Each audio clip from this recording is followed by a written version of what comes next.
Assalamualaikum warahmatullahi wabarakatuh. Hai guys, berjumpa lagi di RH and Friend Resonansi. Gimana kabarnya? Semoga sehat, tak kurang satu apapun, dan tetap semangat dalam beraktivitas.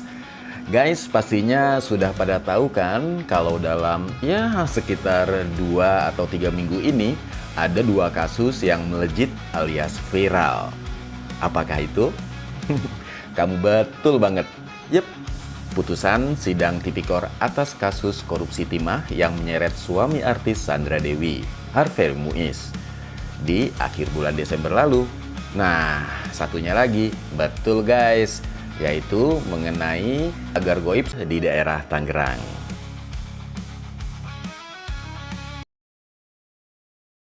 Kepada terdakwa dengan pidana penjara selama 6 tahun dan 6 bulan dan denda sebesar 1 miliar rupiah. Tuh, keputusannya ringan banget kan? Tahanan cuma 6,5 tahun, denda 210 miliar dari 300 triliun, bujung dah. Makanya wajar kalau keputusan itu jadi sorotan masyarakat, mau yang tajir atau yang perekonomiannya terbatas, baik public figure maupun kaum papa. Kalau Mahfud MD bilang sih, putusan itu menikam keadilan, lawang udah jelas-jelas menggarong kekayaan negara. Putusannya cuma segitu aja. Itu sungguh menusuk rasa keadilan. Karena apa? 6,5 tahun itu kok kecil sekali bagi orang yang menggarung kekayaan negara. 300 triliun hanya diambil 210. Tidak saja dari Mahfud MD, rakyat Indonesia lainnya pun bersuara lantang. Ada yang bilang siap dipenjara asal bisa korupsi sebanyak itu. Toh kalau selesai masa tahanannya alias bebas, uang yang tersisa masih sangat banyak untuk melanjutkan kehidupan yang glamor. Ada juga nih netizen yang membandingkan putusan tipikor itu dengan masalah korupsi di Cina, di mana pelakunya langsung dihukum mati. Yang di Cina itu melakukan penggelapan dana 6,8 triliun ya, hukumannya eksekusi coy. Nah yang ini Harvey Muiz 300T, hukumannya 6 tahun 6 bulan plus denda 1 M. Alasannya apa? Karena sopan dan punya keluarga. Ente pikir yang punya keluarga dia doang? Gue jadi keinget sama ibu-ibu yang dihukum masuk kurungan penjerong ya, gara-gara maling ayam. Coba, keadilannya di mana? Keadilan sosial bagi rakyat berduit kata gue. Cuy, apa sih orang-orang kecil yang masuk penjerong dan berkelakuan sopan serta punya keluarga belum tentu dengan semudah itu lo mendapatkan keringanan. Kenapa giliran seorang Harvey Muiz dihukum divonis 12 tahun dibilangnya terlalu berat? Lebih berat mana sama rakyat Indonesia yang selalu berusaha setiap hari untuk berjuang supaya bisa makan? Gue juga mau ngambil duit ratusan triliun, di penjara cuma 6 tahun, denda cuma 1 miliar. Gak usah ratusan triliun, 1 triliun gue juga mau. Karena penjara gue tinggal bayar, lu 1 miliar, lu 1 miliar, bikin hidup gue enak di sini ya. Ntar pas gue keluar lu semua dapat duit 1 miliar. Enak banget anjay. 271 triliun setidaknya kita tidak akan pernah bisa melihat lagi sepatu anak Indonesia yang berlubang seperti ini. 271 triliun setidaknya kita tidak akan bisa lihat lagi tas anak Indonesia yang koyak seperti ini. Dan 271 triliun setidaknya kita tidak akan bisa lihat lagi guru honor bergaji Rp200.000 per bulan. Ternyata bukan hanya warga negara Indonesia aja yang gak puas atas putusan pengadilan terhadap Harvey Muiz. Orang nomor 1 negeri ini pun yaitu Pak Prabowo Subianto juga curhat atas ketidakpuasannya. Nggak cukup hanya curhat guys, sang presiden pun langsung menginstruksikan kementerian terkait yaitu Kejaksaan Agung untuk melakukan banding. Kalau sudah jelas melanggar, jelas mengakibatkan kerugian triliunan, ya semua unsurlah. Terutama juga hakim-hakim ya, vonisnya jangan terlalu ringan lah. Rakyat di pinggir jalan ngerti. Ngerampok ratusan triliun. Vonisnya sekian tahun. Tolong Menteri Pemasyarakatan ya, Jaksa Agung naik banding nggak? Naik banding ya? Naik banding. Vonisnya ya 50 tahun begitu kira-kira itu. Nah, ini dia jajaran yang kooperatif sama atasannya. Nggak lama Kejaksaan Agung langsung tuh ngumpulin media massa, apalagi kalau bukan mengadakan press conference. Sangat responsif terkait dengan pernyataan Bapak Presiden bahwa vonis atau putusan pengadilan terkait dengan terdakwa HM yang masih sangat begitu ringan dibanding dengan tuntutan yang disampaikan oleh penuntut umum. Oleh karenanya kami berkomitmen dan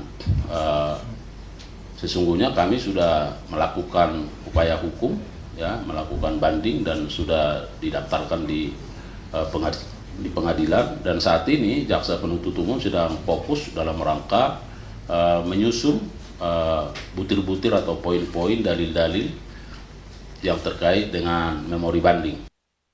Tuh, dengarkan apa kata Kejaksaan Agung? Yaitu mereka sudah mengajukan banding. Tapi guys, kontrol dari masyarakat Indonesia atas kasus ini tetap sih dibutuhkan. Jadi tahu akhir dari cerita ini, happy ending atau sebaliknya. Happy ending kalau banding hasilnya bisa menelurkan rasa keadilan bagi masyarakat.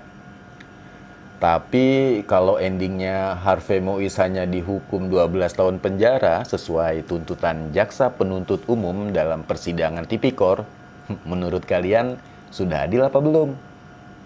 Kalau belum adil, maka menurut kamu masa hukuman yang pantas untuk Harvey Mois berapa lama sih? Dan berapa jumlah uang yang harus dikembalikan oleh Harvey Mois? Atau kalian setuju dengan yang disampaikan Presiden kita, yaitu masa hukumannya 50 tahun penjara? Silakan sampaikan pendapatmu di kolom komentar. Sambil mikir-mikir mau komen apa, ada info viral lagi nih mengenai pagar laut di daerah Tangerang. Ramai di media massa kalau yang melakukan itu adalah pengelola PIK. Di awalnya begitu infonya loh. Akhir-akhir ini ramai diberitakan bahwa pemiliknya adalah artis. Ada yang tahu nggak sih yang dimaksud artis itu siapa? Kalau tahu dan datanya valid, boleh deh diinfokan agar seluruh masyarakat Indonesia tahu. Ditunggu ya. Weleh, kita beruntung loh guys punya presiden yang cepat tanggap terhadap hal-hal yang merugikan rakyatnya. Oke, kalau masalah putusan sidang tipikor hanya menghadirkan ketidakadilan. Tapi kasus ini lebih dari sebuah ketidakadilan, melainkan menyangkut nation alias wibawa negara. Ada yang bilang sih, kalau pagar itu tetap kokoh berdiri, maka kedepannya akan ada negara dalam negara. Sebelumnya sih, Pak Said Didu, salah seorang yang pernah punya posisi di BUMN di era Presiden Jokowi, sering mengingatkan pemerintah atas permasalahan tersebut.